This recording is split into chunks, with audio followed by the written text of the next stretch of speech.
La Palestine correspond à un morceau de terre où le percée de l'humanité a commencé. La Palestine, c'est aussi la référence de 3 religions monothéistes. La Palestine, c'est une grande civilisation. C'est un pays qui souffre depuis des siècles et des siècles. Mais la Palestine aussi, c'est la terre. C'est l'attachement de cette population à cette terre. J'emprunte l'expression de notre grand poète palestinien, Mahmoud Darwish, qui dit « La nature en Palestine est modeste, mais elle est belle ».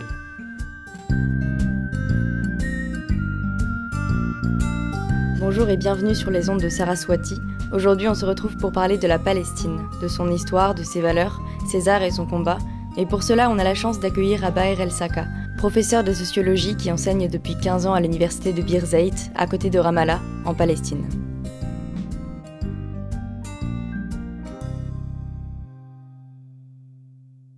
La vie quotidienne en Palestine, elle est assez difficile puisqu'il y a des morcellements de territoire, il y a des restrictions de déplacement des personnes et des biens, et puis il y a des diversités de situations selon les gens où ils se trouvent. Au quotidien, la réalité est très difficile puisque souvent la nuit, on a l'armée de la colonisation qui rentre dans les quartiers, dans les maisons. Donc, ils font des fouilles, ils cassent les maisons. Et puis, souvent, l'armée israélienne procède à la destruction des maisons.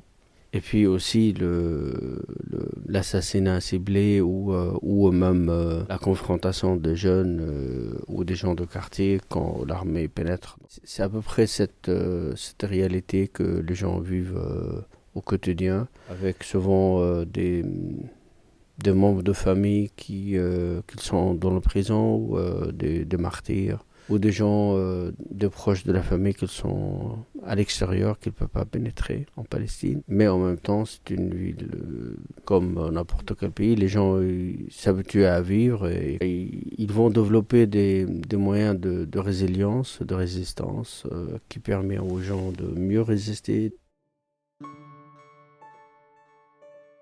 Le territoire de la Palestine historique est aujourd'hui découpé en plusieurs entités géographiques. Premièrement, l'État israélien, établi sur 78% de ce territoire, où vivent environ 6,8 millions d'Israéliens juifs et 2 millions de Palestiniens, possédant la citoyenneté israélienne. Ensuite, la Cisjordanie, occupée militairement depuis 1967 par l'armée israélienne. 3 millions de Palestiniens vivent sur ce territoire, en partie gouverné par l'autorité palestinienne, tandis que la majorité demeure sous le contrôle étroit de l'armée israélienne. C'est sur ce territoire qu'Israël développe ses colonies illégales au regard du droit international, et c'est également autour de celui-ci qu'il a construit un mur de séparation au début des années 2000. En troisième lieu, la bande de Gaza, où plus de 2 millions de Palestiniens vivent dans ce petit territoire de 360 km², coupé du monde par le blocus militaire terrestre, naval et aérien, imposé par Israël depuis 2007. La bande de Gaza est dirigée par le parti politique et groupe armé palestinien du Hamas.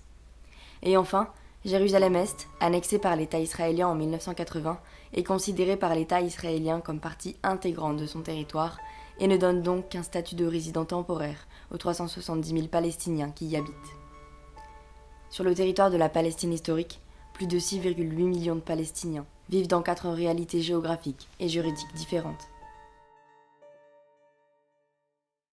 Les Palestiniens ont créé une identité nationale palestinienne liée à leur histoire, liée à des événements fondateurs. L'identité palestinienne est forgée à partir de la mémoire collective d'Al-Nakba, la catastrophe palestinienne, c'est-à-dire la création de l'État d'Israël et l'expulsion des Palestiniens. Elle est fondatrice, elle génère cette transmission générationnelle via la culture, les traits identitaires, les revendications, mais aussi à l'attachement aux droits. Parce que des milliers de Palestiniens sont privés de leur terre. Donc s'attacher à la terre, s'attacher à un lieu physique, veut dire aussi défendre le droit. En 1948, à la fin de la colonisation britannique en Palestine, les dirigeants de l'agence juive et plus tard de l'État israélien ont mis sur pied une opération de nettoyage ethnique de la population native palestinienne. Plus de 800 000 Palestiniens ont été chassés de leur village par les milices juives regroupées plus tard en armée israélienne. Environ 80% des Palestiniens originaires de cette région ont été déplacés de force vers le Liban, la Syrie, la Jordanie, la Cisjordanie et Gaza. Leurs descendants, les réfugiés palestiniens, sont presque 6 millions de personnes aujourd'hui, et vivent pour la plupart dans des camps, empêchés de retourner sur leurs terres ancestrales par l'État israélien. Leur droit au retour fait partie d'une revendication majeure de la cause palestinienne, qui a été reconnue par l'ONU dès 1948. Les Palestiniens de 1948, nous on les appelle, les Palestiniens d'Israël, ils ont subi les mêmes conditions de vie au début de la colonisation israélienne, c'est-à-dire de 1948 jusqu'au 68. Les Palestiniens ils étaient dans un état d'occupation, d'arrestation massive, d'expulsion des maisons, d'expulsion. Et à partir de 68, les Israéliens ont décidé d'enlever ces mesures militaires. Une bonne partie des Palestiniens d'Israël revendiquent leur identité palestinienne, revendiquent qu'ils sont des Palestiniens, donc ils appartiennent au peuple palestinien. En règle générale, les Palestiniens nomment le territoire actuellement considéré comme celui de l'État israélien par territoire de 48. Les Palestiniens ne reconnaissent pas la légitimité de l'entité israélienne sur ce territoire. Ils conçoivent en effet leur nation comme continue, de la rivière du Jourdain à la mer Méditerranée, une terre avec laquelle la nation palestinienne entretient un attachement historique et transgénérationnel. C'est un rapport colonisé-colonisateur, donc les Israéliens sont dans un état de négligence totale des Palestiniens.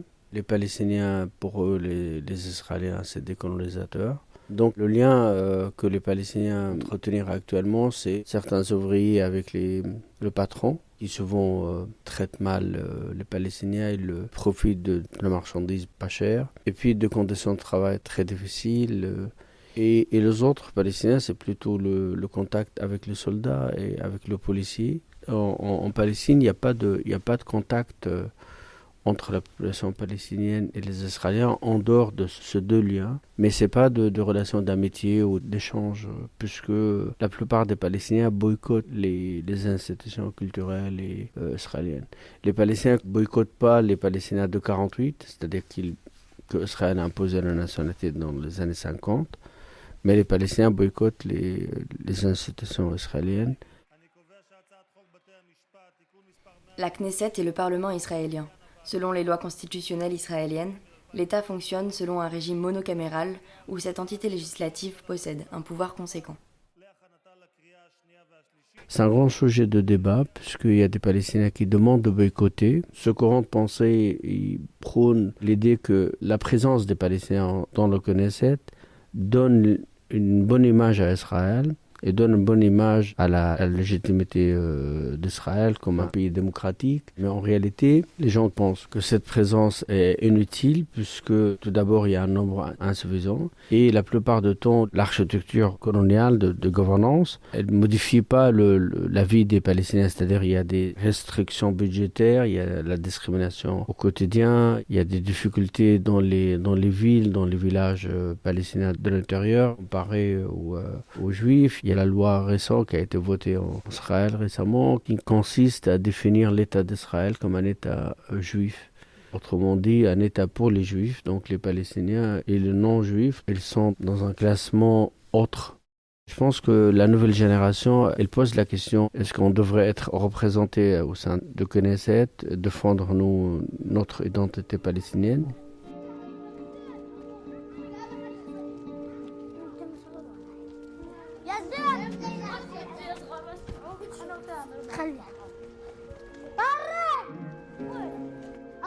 La jeunesse palestinienne de manière générale, elle est tout d'abord numériquement très présente, très importante. Un peu plus que 60% sont jeunes. La nouvelle génération palestinienne, la jeunesse, elle ne se trouve pas non plus dans les partis politiques traditionnels. On voit une sorte de dépolitisation de certains jeunes, dans le sens de ne plus adhérer aux partis politiques. Mais ils sont encore dans l'engagement politique. Il y a aussi un sentiment de mécontentement, puisque la plupart des jeunes ne trouvent pas de travail, donc il y a un taux de chômage très élevé. Ils trouvent que la politique sociale et politique et culturelle ne correspond pas à leurs attentes, à leur avenir. Et je pense que cette jeunesse, elle est frustrée, elle ne se sent pas à l'aise dans la société palestinienne. Les références modernes pour la génération palestinienne, c'est plutôt le droit international.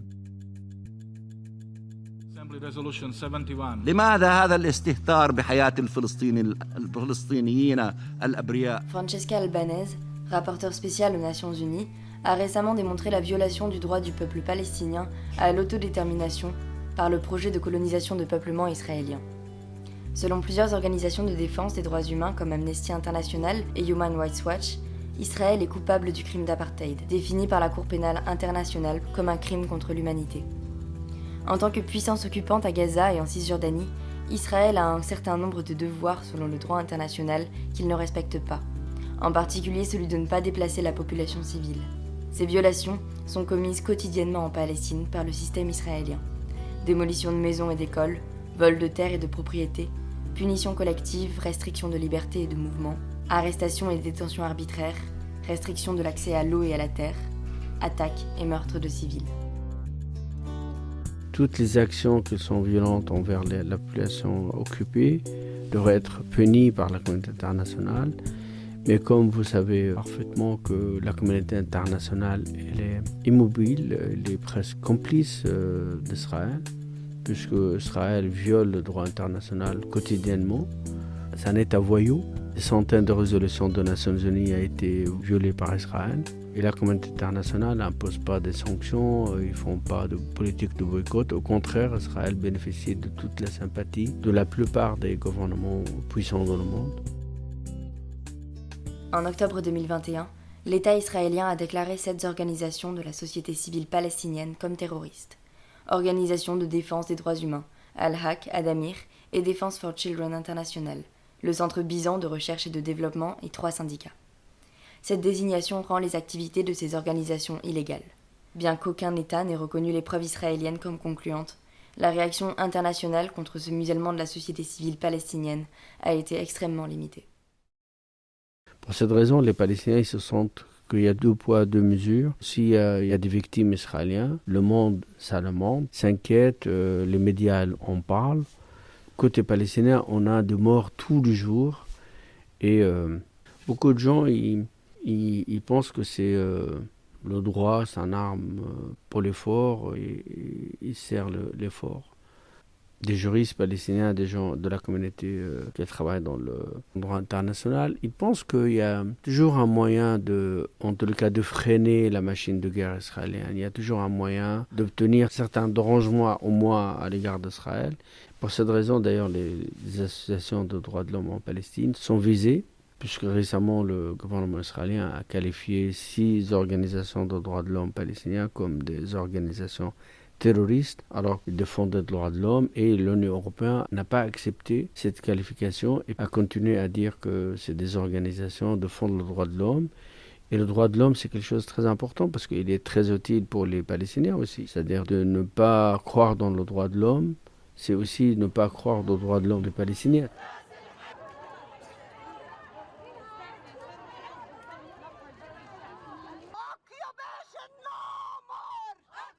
Et puis il y a beaucoup d'associations féministes, il y a un courant féministe en Palestine très important, très pesant, qui défendent les droits de femmes. Et on a beaucoup de femmes qui militent dans les partis politiques, dans les universités, dans les institutions. Et puis on a aussi des représentants de femmes dans tous les secteurs.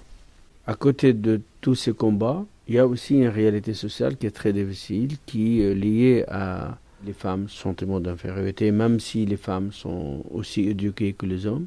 D'ailleurs, au contraire des idées reçues, les femmes en Palestine sont plus éduquées que les hommes.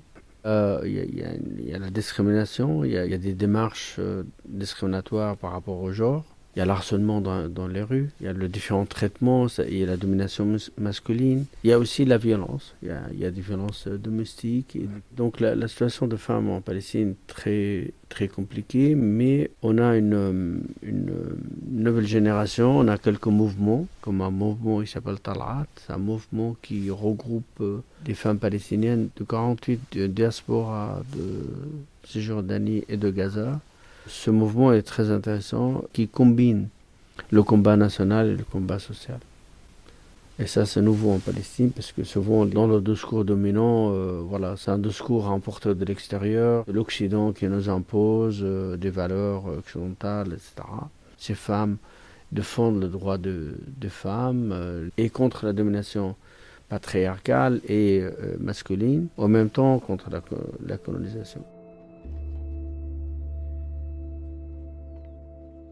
J'ai rencontré beaucoup de difficultés dans mon cursus. Dans mon université actuelle, il n'y a pas de problème de liberté académique et j'ai pas de problème d'expression de parole.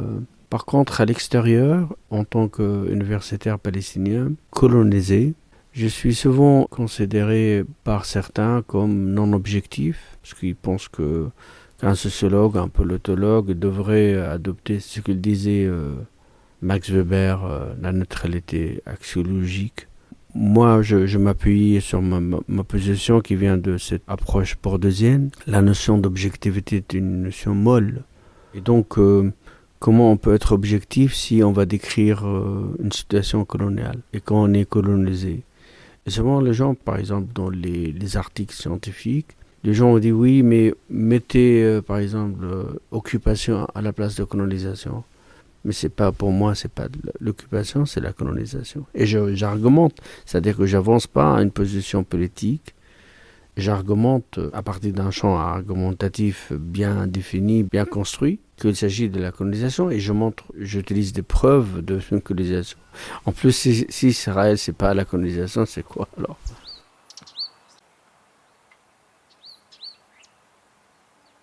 Et ce genre de confiscation de parole, il y a des contraintes de la part de la politique éditoriale dans le monde à l'égard de certains sujets. Le sujet d'Israël est considéré comme tabou, libérer le complexe de la Deuxième Guerre mondiale et de traiter Israël comme un État colonial et ne pas amalgamer le sentiment contre la politique israélienne et l'antijudaïsme et l'antisémitisme. C'est deux choses complètement différentes. Après, sur le quotidien, bien sûr, il y a des difficultés liées à notre réalité coloniale, puisque les Israéliens nous interdisent de voyager. Certains collègues étaient dans nos prisons.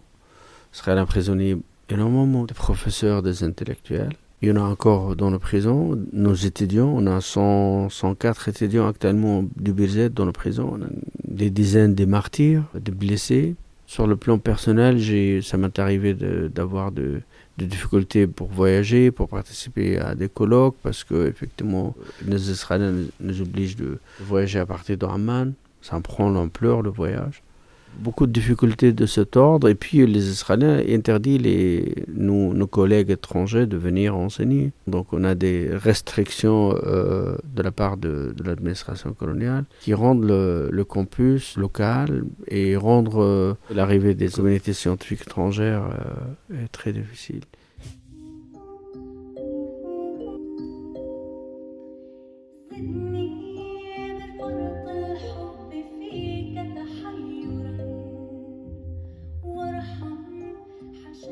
Pendant des années, les expressions artistiques étaient concentrées sur l'art expressif clair, c'est-à-dire attachement au nationalisme, à des symboles nationaux, à des marches qu'on trouve dans l'art plastique, des expressions corporelles qui toujours étaient attachées à l'expression directe de revendications nationales.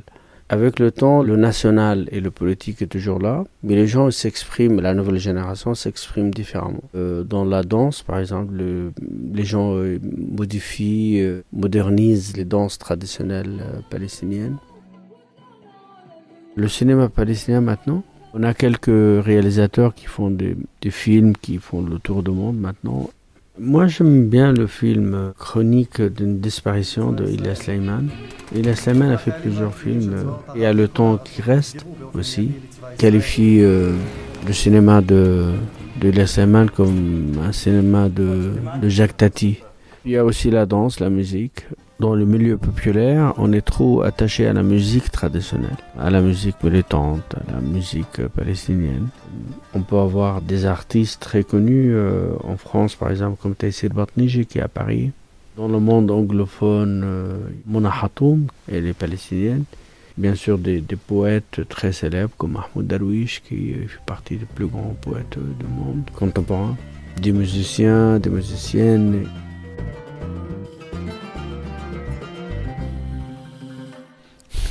Il y a toujours l'ignorance, puis la déformation.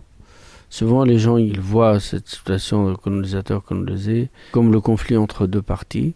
Donc, il y a une symétrie, donc il y a les bons et les mauvais de deux côtés.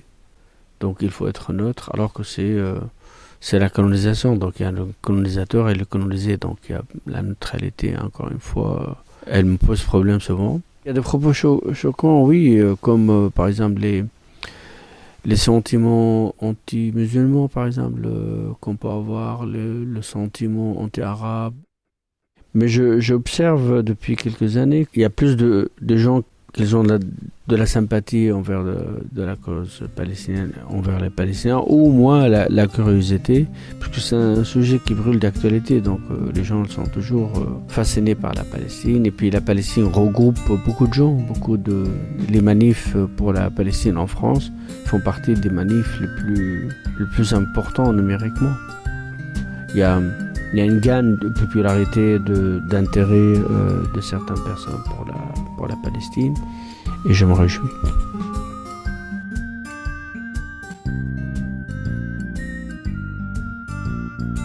Vous venez d'écouter un épisode de Saraswati dédié à la question palestinienne.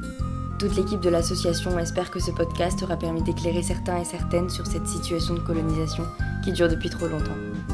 Nous apportons tout notre soutien au peuple palestinien qui, depuis le début de l'année 2023, a connu des vagues répressives et meurtrières particulièrement violentes. Merci à Abaer El-Saka d'être venu à Sciences Po Lyon et de nous avoir livré son témoignage, qui participe à libérer la parole et rétablir la vérité historique de ce territoire palestinien. C'est la cause de beaucoup de causes en réalité. Et je crois que l'injustice contre les Palestiniens relève l'injustice dans le monde sur beaucoup de domaines.